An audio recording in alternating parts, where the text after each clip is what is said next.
பிராமணர் மரபில் பிறக்காத பல குருமார் ஆலய பூஜைகள் கும்பாபிஷேக கிரியைகள் செய்கிறார்கள். இதனை ஆகமங்கள் ஏற்றுக்கொள்கின்றனவா என்ற ஒரு நேயர் கேட்டிருக்கிறார்கள் இந்த கேள்வி. நல்ல ஒரு அருமையான கேள்வி என்று தான் சொல்ல வேண்டும். அதாவது பிராமணர் அல்லாதவர் இந்த ஆலய பூஜைகள் ஆகமக்கிரியைகள் செய்யலாமா? முதலாவது, ஆகமக்கிரியைகள் செய்வதற்கு பிராமணர் மட்டும் தேவையில்லை. 4 வர்ணத்தாருமே ஆகமத்துக்கு அதிகாரமுடையவர் என்பது அது ஆர்மனாருடைய அந்த இதுகளிலேயே இருக்கின்றது. அதாவது ஆகமம் நாங்கள் 4 வர்ணத்திலாருமே இப்போ தீட்சை பெற்று மற்றது அதிகாரம் எடுத்துக்கொண்டு 4 வர்ணத்தாருக்கு உரியவை ஆகமங்கள். பெண்கள் கூட அவற்றை செய்யலாம் என்ற விபரம் எங்களுடைய வேதாகமவியல்லே சொல்லப்பட்டிருக்கின்றது. சிவாகமங்கள், அந்த சிவாகமங்களுக்கு உரிய அதிகாரிகள் யாவர்கள் என்றெல்லாம் போடப்பட்டிருக்கின்றது. அதில் போட்டிருக்கிறாருன்னு கேட்டால், சிவாகமத்தை ஓதுதற்கு அதிகாரிகள் யாவர். ஆகமத்துக்கு சிவாகமத்தில் கிரியாகாண்டம் ஓதுவதற்கு கிரியைகளை செய்வதற்கு விசேஷதிக்க பெற்ற 4 வர்ணத்தார் 4 பேருமே ஆகம கிரியைகள் செய்யலாம். 2வது தீட்சை. 4 ஞானகாண்டம் ஓதுவதற்கு, ஞானகாண்டம் என்பது சரியை கிரிய யோகம் பாதம் நூல்களை கற்பிப்பதற்கு நிர்வாண தீட்சை பெற்ற 4 வர்ணத்தாரும் அதிகாரிகள். அதான் இருக்குது. அதுல ரெஸ்ட்ரிக்ஷன் எங்க இருக்குன்னு கேட்டால், சிவதீட்சை பொறாமல் வைதிக கிரிகள் மட்டும்தான் பிராமணர் செய்யலாம். பல பிராமணர்கள் சிவதீட்சை பொறாமலும் இருக்கின்றார்கள். தில்லையிலே போட தீட்சிதர்கள், சிவதீட்சை பொறாத தீட்சிதர்கள் இருக்கிறார்கள். சிவதீட்சை பொறாதவர்களுக்கு ஆலய கிரியைகளிலே அதிகாரம் இல்லை. அதான் மரபு. அதாக சொல்லுகிறார், பிராமணர் முதல் 3 வர்ணத்தாருக்கு மெய்க்கிரியைகள் செய்யத்தக்கன. 6 சைவங்களோட 89ஆம் வினா விடை. உபநயனம் மாத்திரம் பெற்றவருக்கு, காயத்ரி மந்திர உபதேசம் பெற்று இருக்கிறவர்களுக்கு வைதிக கிரியைகள் மாத்திரம் செய்யப்பட்டன. வைதிக கிரியைகள் என்றால் அவர் வீட்டில் சிரார்த்தம், ஹோமம் அதுகளெல்லாம் பண்ணலாம். மற்ற தனக்குரிய காரியங்கள், தன் குடும்பத்துக்குரிய காரியங்கள் பண்ணலாம். ஆனால் கோயில் பூஜை செய்யலாது. உபநயனத்தோடு சிவதீட்சையும் பெற்றவருக்கு ஆகம செய்வதற்குத்தான் வைதிக கிரியைகளோட இந்த ஆகம கிரியைகளாகிய கும்பாபிஷேகம், கோயிலில் இருக்கிற மூலஸ்தான பூஜை, மற்ற பூஜைகள் எல்லாம் கலந்து செய்யத்தக்க சொல்ல. உபநயத்தோடு சிவதீட்சை பெற்றவர்களுக்கு வைதிக கிரியைகளும் ஆகம கிரியைகளும் செய்யத்தக்கன என்று போட்டு அடுத்தது வேதியர்களுக்கு சொல்றார், ஆகம கிரியைகள் செய்யாதொழியின் அவர் பெற்ற சிவதீட்சையால் பயன் இல்லை. பயன் இல்லை. சிவதீட்சை பொறாத மற்றவர்கள் என்ன செய்யலாம் என்று சொன்னார், சிவதீட்சை பொறாத சூத்திரங்களானவர்களுக்கு பிரணவமின்றி நமோந்தமாகிய தேவ தோத்திரங்களை கொண்டு கிரியைகள் செய்யத்தக்கன. அவர் சில பேருக்கு பிறகு தமிழ்ல செய்யலாம் ஒன்று கேட்கணுமല്ലോ, செய்யலாம். எப்படி? அது சிவதீட்சை பொறாத ஆக்களுக்கு. தீட்சை இல்லாதவர்களுக்கு இந்த ஆகவ மந்திரமும் தேவையில்லை, வேத மந்திரமும் தேவையில்லை. ஊரில் இருக்கிறதல்லோ சில பகுதியில் தேவார கிரியைகளோடையே செத்தோடு முடிஞ்சிடும். கல்யாணோட சிம்பிளாக அது சிவதீட்சை பெற்றாத்தான் உங்களுக்கு வேத ஆகம முறைப்படி பூஜைகள் கிரியைகளுக்கு அதிகாரம் உண்டு என்பதுதான் அதன் அடிப்படையான முறை. ஆகவே ஆகம கிரியை செய்வதற்கு பிராமணராக இருக்க வேண்டும் என்று இல்லை, 4 வர்ணத்தாருக்குமே அந்த அதிகாரம் உண்டு என்று சொல்லப்படுகின்றது. அடுத்ததாக இன்னொரு கேள்வி கொண்டு வருகின்றது. என்ன கேட்டால், இது எங்களுடைய 30 திருமேனி தீண்டுவாரில் வரும். அது 30 திருமேனி தீண்டுவார் புராணம் என்று எங்களுக்கு இருக்கின்றது. இந்த 30 திருமேனி தீண்டுவார் என்று சொன்னால் அது பிராமணர்களை குறிப்பது. அந்த 30 திருமேனி தீண்டுவார்கள் அவர் சொல்லுவார் என்று கேட்டால், இந்த 30 திருமேனி தீண்டுவாரில் அர்ச்சனை சிவவேதியர்க்கே உரியன, அர்ச்சனை சிவவேதியர்க்கே உரியன என்று சொல்லப்படுகின்றது. அது அழகாக சொல்லுகின்ற 30 திருமேனி தீண்டுவாரில் அந்த சிவாச்சாரியார்கள் எப்படி இருக்க வேண்டும் என்றது எப்போதும் இனிய பிரான் இன்னருளால் எப்பொழுதும் இறைவனுடைய இன்னருளிலே இருந்து அதிகரித்து மெய்ப்போத நிறைவந்த மெய்யிலான அந்த குருமரபிலே வந்த விதிமுறைமை வலுவாமே, விதிமுறைகளை வலுவாமல் புரளாமல் மாற்றாமல் குறைக்காமல் திரிக்காமல் விதிமுறைகள் வலுவாமே அப்போதைக்கப்போதும் ஆர்வமிகும் அன்பினராய் முப்போதும் அச்சிப்பார் முதற்சைவராம் முனிவர். முப்போதும் அர்ச்சிக்கிறவர்களுக்கு தான் அந்த இது இருக்குது. அவர்களுக்கு ஆச்சாரியர்களுக்கு 4 சந்தியாவந்தனங்கள் உண்டு, 3 நேர பூஜை உண்டு. அந்த இது இருக்குது. 3 நேரமும் பூஜை செய்யாதாக்கள் 1 நேரம் என்றாலும் பூஜை செய்வாங்க. சிவ பூஜை அது தனிப்பட்ட பூஜை, கோயிலில் போய் செய்கிற பூஜை இல்லை, அவர்களுக்கு செய்கிற பூஜை 1 நேரம் செய்ய வேணும். இல்லாவிட்டால் இந்த சிவாச்சாரியார் மரபுக்குள்ள வராது. தெரிந்துணரின் முப்போதும் செல்காலன் நிகழ்காலம் வருங்காலம் ஆனவற்றின் வழி வழியே திருத்தொண்டின். இப்போது கடந்த காலம் நிகழ்காலம் எதிர்காலம் 3லேயுமே இந்த திருத்தொண்டன் வழி நிற்கின்ற விரும்பிய அர்ச்சனைகள் சிவவேதியர்க்கே உரியன. அவர்களுக்குத்தான் உரித்து. It is there right. சிவபிராமணர்களுக்குத்தான் அது உரித்து. அப்பெருந்தகையார் குலப்பெருமையாம் புகழும் பெற்றியதோ, அவர்களுடைய பெருமையை நாங்கள் சொல்ல முடியுமா என்று சொல்லி அந்த 30 திருமேனி தீண்டுவர் புராணத்திலே, பெரிய புராணத்திலே சொல்லப்பட்டிருக்கின்றது. ஆகவே சிவபிராமணர்களுக்கு தான் அந்த 30 திருமேனி தீண்டி அர்ச்சிக்கின்ற உரிமை உண்டு. இப்போ சிவபிராமணர் யார் என்று கேட்டால் அது சொல்லுவார்கள் என்றால் 5 ரிஷிகளுடைய கோத்திரத்திலே வந்தவர்கள் தான் இந்த சிவபிராமணர்கள் என்று சொல்லுவார்கள். இறைவனுடைய 5 முகங்களினூடாக வந்தவர்கள் சிவபிராமணர்கள். பிரம்மனுடைய முகத்திலிருந்து வந்தவர்கள் மற்ற பிராமணர்கள், வைதிக பிராமணர்கள் என்ற மரபொன்று காணப்படுகின்றது. ஆகவே இந்த சிவபிராமணருடைய கருத்திலே சொல்லுகின்ற பொழுது அவர் சொல்லுகின்றார் என்று கேட்டால், இந்த இடத்திலே சிவபிராமணர் சந்தான மரபு அங்கே வருகின்றது. சந்தானம் என்பது சந்ததி. இந்த சந்ததி சிவபிராமண மரபிலே எப்படி வருகின்றது என்று சொன்னால், தந்தையிலிருந்து மகனுக்கு, மகனிலிருந்து அவருடைய மகனுக்கு என்று சந்ததியாக வர வேண்டும். சந்ததியாக வருகின்றது. அந்த மரபிலே வந்தவர்கள்தான் இந்த பூஜையை செய்கின்றது. ஏனென்றால் இது இந்த எக்ஸ்பர்டைஸ், நைசிட்டிஸ் அண்ட் எக்ஸ்பர்டைஸ் ஒரு பார்ட் டைம் கோர்ஸினூடாக படித்து வருவதல்ல. நீங்கள் 12 வரைக்கும் 15 வரைக்கும் பள்ளிக்கூடத்தில் படித்து போட்டு சைவ குருமார் இல்லை சிவாச்சாரியார் கோர்ஸ் ஒரு கோர்ஸில் யூனிவர்சிட்டியில் போய் படித்து வர்ற விஷயம் அல்ல. வைத்திய தொழில் மாதிரியோ சட்டத்தரணி மாதிரியோ அல்ல. இது பிறக்கின்ற பொழுதே கருவிலிருந்தே தொடங்கிடும் பயிற்சி.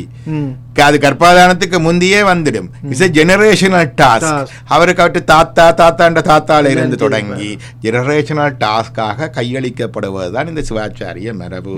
ஆனபடியாத்தான் அப்படி அந்த சிவாச்சாரியார்களுக்கு அந்த வழிமுறை இருக்கின்றது என்று வைத்திருக்கின்றார்கள். அது ஒன்று. இது ஆனால் இதற்கு விதிவிலக்குகளும் உண்டு.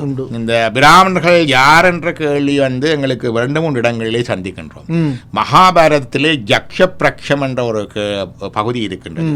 பாண்டவர்கள் வனவாசம் செய்கின்ற பொழுது ஒரு முறை தாகத்தினாலே வருந்த அவர்கள் சகாதேவனை அனுப்புகிறார்கள், போய் நீர் இருக்கான்னு பார்த்து கொண்டு வான். சகாதேவன் போறான், ஒரு சுனை இருக்குது. சுனைக்கு போய்க்கு அங்கே ஒரு ஜக்ஷன் இருக்கிறான். அவன் சொல்லுவான், நில்லு, நான் சொல்கிற கேள்விகளுக்கு மறுமொழி சொல்லுவோம். அவன் அதை பொருட்படுத்தவில்லை. தான் தண்ணீரை அருந்தி கொண்டு போக தண்ணீரை எடுக்க போக அவன் அப்படியே இறந்து விடுகிறான் விழுந்து. அடுத்ததாக நகுலன் வருகின்றான், அவனுக்கும் இதே கதி. அர்ஜுனன் வருகின்றான், இதே கதி. பீமன் வருகின்றான், இதே கதி. கடைசியாக தர்மர் வருகின்றான். தர்மர் ஜக்ஷன் சொன்னவுடன் நின்று அவனுடைய இதை கேட்டு இதை பார்த்து அந்த செத்தவர்களையும் பார்த்து அழுது அவன் சொன்னான், நான் சொன்ன கேள்விக்கு விடை சொல்லு. அதுக்கு பிறகு அவன் பல கேள்விகளை கேட்கின்றான். அதில் ஒரு கேள்வி கேட்கின்றான், பிராமணன் என்பவர் யார்? அவன் பிராமணன் என்பவன், அந்த பிராமணன் என்பது குலத்தால் வருவதா, குணத்தால் வருவதா, கல்வியால் வருவதா? அப்போ அது மகாபாரதத்தில் வருது. அப்போ அங்கே தர்மர் சொல்லுகின்றார், பிராமணன் பிராமணன் என்பவன் குலத்தினால் அல்ல, கல்வியினாலும் அல்ல, அவனுடைய ஒழுக்கத்தினாலே குணத்தினாலே தான் வருகின்றது. ஸோ அங்கே பண்பு. இதைத்தான் வள்ளுவர் சொன்னார், அந்தனர் என்போர் அறவோர் மற்ற உயிருக்கும் செந்தன்மை பூண்டொழுகலான். மற்ற உயிர்கள் எல்லா இடத்திலும் கருணை கொண்டிருப்பதனால அவர்கள் அறவோர் இருப்பதனால அவர்கள் அந்தனர். இப்படி அந்த மரபு இருக்கின்றது. ஆகவே இது வள்ளுவர் சொல்லி இருக்கின்றார். அந்த மற்றது ஜக்ஷ பிரச்சத்திலே சொல்லி இருக்கின்றது. இந்த பிரச்சனை இப்போ மட்டுமில்லை, அப்பவே இருந்தது. சாந்தோக்கிய உபனிஷத்தில் வருமது. சத்திய காம ஜாபாலன் என்று சொல்லி ஒருவர் இருக்கின்றார் முனிவர்.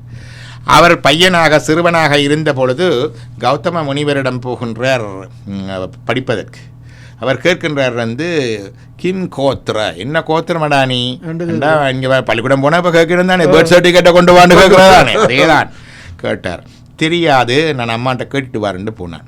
அம்மா பெயர் ஜாபாலி, என்னுடைய பேர் சத்தியகாமன். அம்மாட்ட போய் அம்மா இப்படி நான் போனேன், அங்கே ஒருத்தர் இருந்தார், அங்கே படிப்பிச்சு கொண்டிருந்தார், அங்கே போய் நான் படிக்கணும்னு போனேன்னு அவர் என்ன கோத்திரம்னு கேட்குறாரு. என்னப்பா அப்பனே தெரியாதப்பா, நான் 4 இடத்துல பாத்திரம் தேய்ச்சி பிழைச்சு கொண்டிருந்த காலத்தில் கருவுற்று பிறந்தவன் நீ. உன்னுடைய அப்பா யாருண்டு எனக்கே தெரியாது, கோத்திரம் தெரியாது. அப்போ போய் சொல்லு, கோத்திரம் தெரியாது, போய் சொல்லு, நீ ஜாபாலியினுடைய மகன் சத்தியகாம ஜாபாலி என்று போய் சொல்லு. தாயுடைய பெயரை இனிஷியலாக போடுற மரபு இங்கே மட்டுமில்லை, இப்பவும் நடைமுறையில் இருக்குது. தேவதாசி குலத்தில், தாசி குலத்தில் இருக்கிற பொழுது அங்கேயும் இந்த அப்பா யாருன்னு தெரியாம போகலாம். ஏன்னா பல ஆண்கள் சேர்க்கின்ற பொழுது இதெல்லாம் இந்த மரபு தெரியாமத்தான் இன்றைக்கு மாதுருபாகனர் நாவல் கதை எழுதினவருக்கு தடை போடுறாங்க. இது மரபு அறியாம வந்தவளை பண்ணு. ஏதோ வெள்ளக்காரன் சொன்ன விக்டோரியா கல்ச்சர் தான் நம்ம கல்ச்சர் நினைச்சு மயங்கிறதால வர்ற இது உண்மை. தேவதாசி குலத்துல அப்பன் யாருன்னு தெரியாது, சொல்ல முடியாது. அப்ப தாயுடைய பேர் தான் இனிஷியலா போடுறது இந்த வரைக்கும் தமிழ்நாட்டில் வளமையில இருக்குது. நம்ம அண்மையிலே மறைந்த MS சுக்லட்சுமி மதுரை செண்பகவடிவு சுப்புலட்சுமி. செண்பகவடிவு அம்மாண்ட இனிஷியல். அப்பா தெரியாது, அப்பா சுந்தரையர் அவர் இருந்தவர், அது தெரியும். ரெண்டாலும் கூட தேவதாசி மரபில் அது சுந்தரையருக்கு போடல, செண்பகவடிவு சுப்புலட்சுமி என்னோட தேவதாசி குலம். அவசர சதாசிவ ஐயரை கட்டி ஐயரம்மாவானது. அங்க பாத்தீங்களா பிராமணத்துவம் எப்படி வருகுதுண்டு. MS சுப்புலட்சுமி காஞ்சி பெரியவரையே மதிப்பளித்து கூப்பிட்டு பாட வைக்கிறவன். எத்தனையோ பிராமணர்கள் கூட தங்களோட வீட்டு ஃபங்க்ஷன் எல்லாம் கூப்பிடுறது. அவ பிராமணத்தி அல்ல, அவ தேவதாசி குலம். சதாசிவ ஐயரை திருமணம் பண்ணினாலையும் சதாசிவ ஐயருக்கு பத்திரிகை உலகத்திலையும் அரசியல் உலகத்திலையும் இருந்த செல்வாக்கினாலையும் அவருடைய பொருளாதார செல்வாக்கினாலையும் அவனுடைய பிராமணத்துவம் ஏற்றுக்கொள்ளப்பட்டது. அப்போ இப்போ கேட்கலாம், அது செய்யலாமா செய்யக்கூடாண்டா, அது ஒரு விதிவிலக்கு. காஞ்சி மடம் வரைக்குமே ஏற்றுக்கொள்ளப்பட்டதுன்றா பாருங்கவன், அது உண்டு.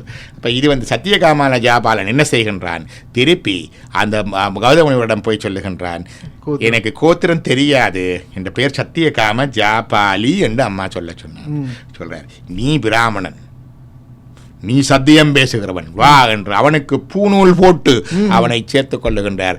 அவர் உபநிடத்திலே வருகின்ற ஒரு ரிஷி சாந்தோக்கிய உபநிடத்தில் இருக்கு. உண்மையிலே இதெல்லாம் ஒரு இப்ப பிராமணத்துவம் என்பது வெறுமன புறப்பால வாரதில்லை, அது உண்டு. அடுத்ததாக இன்னொரு கதை இருக்கிறதுல இந்த வஜ்ர சூசிக உபனிஷத் என்ற ஒரு உபனிஷதம் ஒன்று இருக்குது.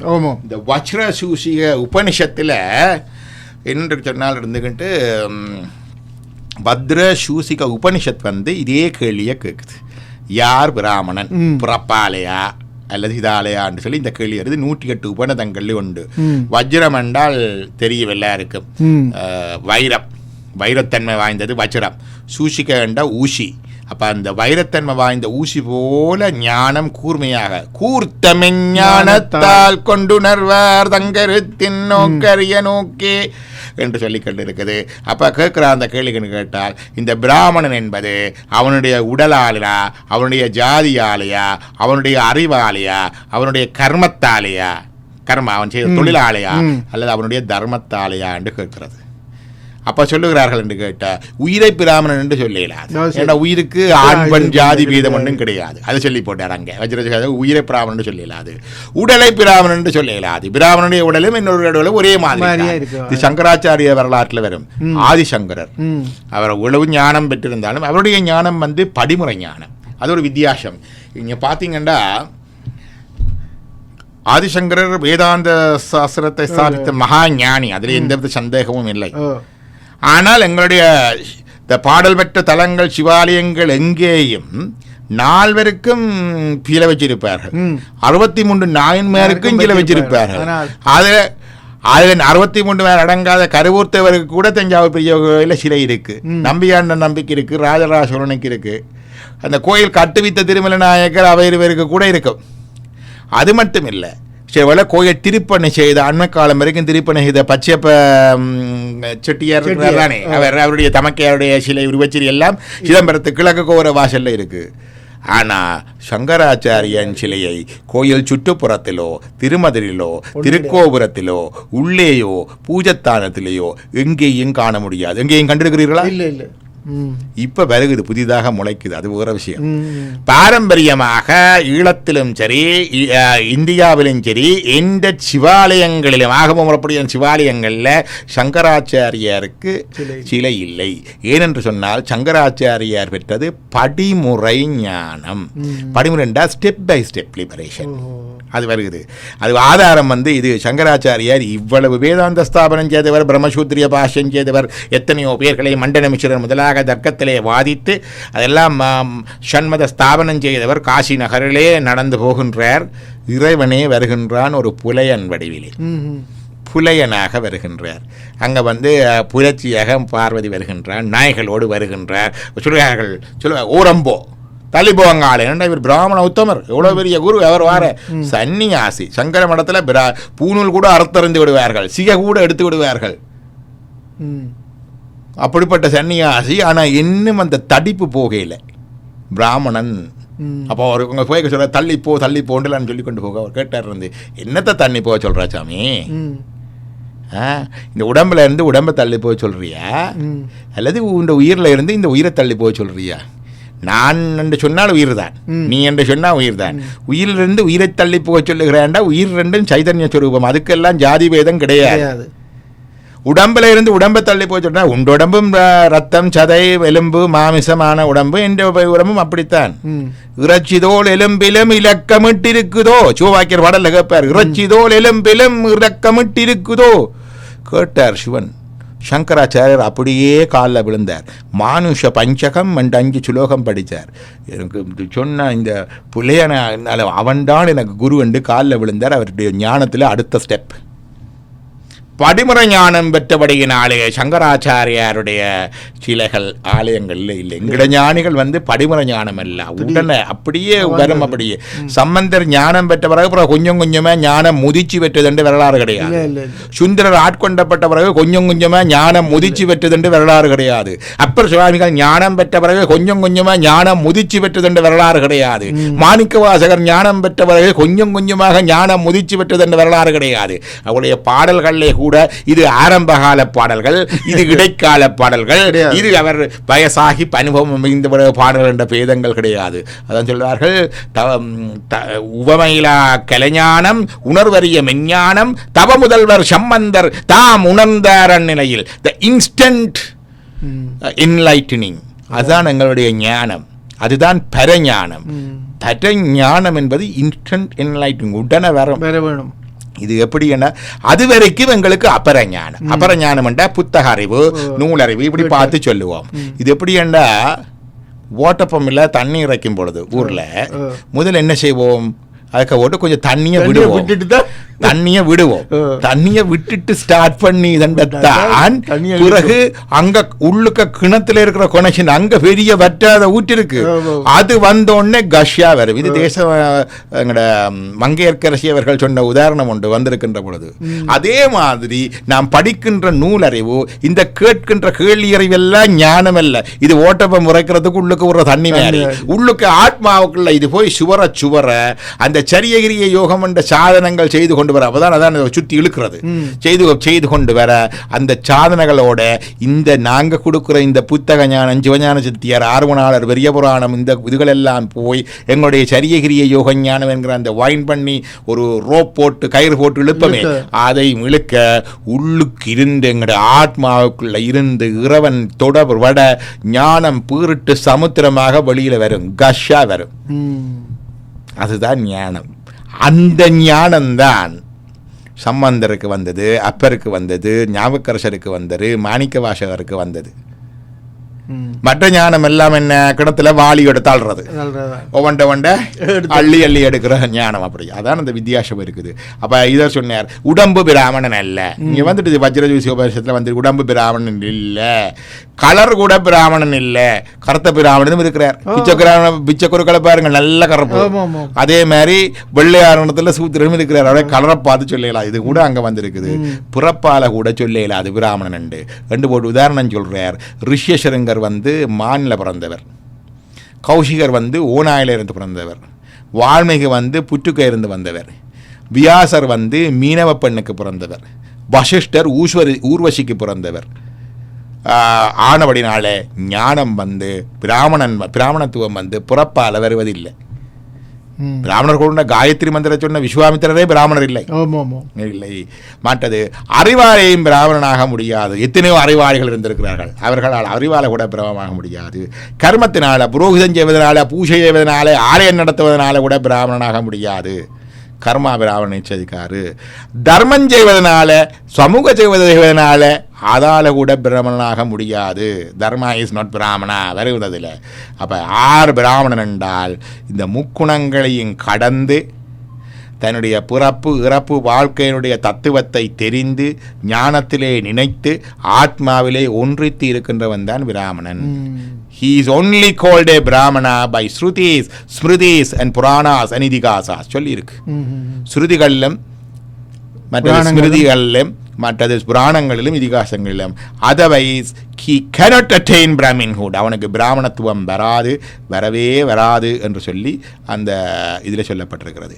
அதே மாதிரியாக எங்களுடைய கபிலர் அகவல்லேயும் இது வருகிறது. கபிலர் என்பவர் ஒரு புலவர். அவரும் இந்த இதுகளெல்லாம் படிச்சிருக்கிறார். அவருடைய கபிலர் அவர்கள்லேயும் வந்து இந்த தகவல் வருகின்றது. இந்த வசிஷ்டர் இதுகளை பற்றி எல்லாம் அவர் சொல்கிறார். வசிஷ்டர், அகஸ்தியர், பராசரர், வியாசர் எல்லாம் வந்து ஜாதியினால பிராமணர்கள் அல்ல, அங்கே எல்லாம் ஜாதி கிடையாது என்று சொல்லி அந்த கபிலர் அகவல் என்கின்ற எங்களுடைய திருமுறை புத்தகத்திலே இது வருகிறது. திருமந்திரத்தில் வருது. நூலும் சிகையின் நுவலிற் பிரமமோ என்று சொல்லி அது வருகின்றது. அந்த பகுதி திருமந்திரத்திலே இருக்கின்றது. அது அந்தனர் ஒழுக்கம் என்றதில் வரும். அந்தனர் ஒழுக்கத்தில் அது வருகிறது. அந்தனர் ஒழுக்கத்தில் வருகிறது. அந்தனராவோர் அறுதொழில் பூண்டுளோர். அறுதொழில் அவர்களுக்கு ஈதல் இரத்தலை தொழிலாக வைத்தது அந்தனருக்கு மட்டும்தான். அந்தனருக்கும் படிக்கின்ற பிரம்மச்சாரிகள் பிச்சை புகினும் கற்கை நன்றே என்று சொல்லப்படுகிறார்கள்.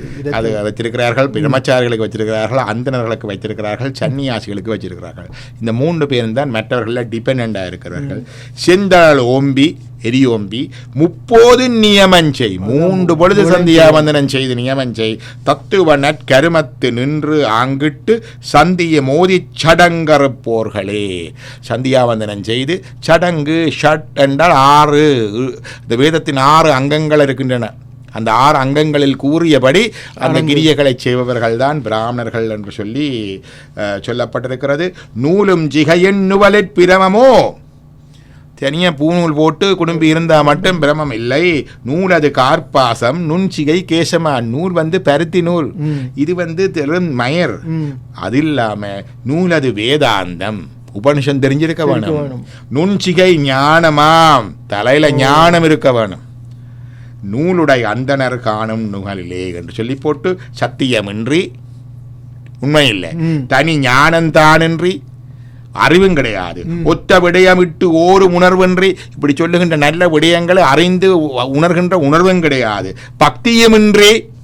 பக்தியும் கிடையாது. பரன் உண்மையின்றி இறைவனை பற்றிய உண்மைத்தன்மையும் தெரியாது.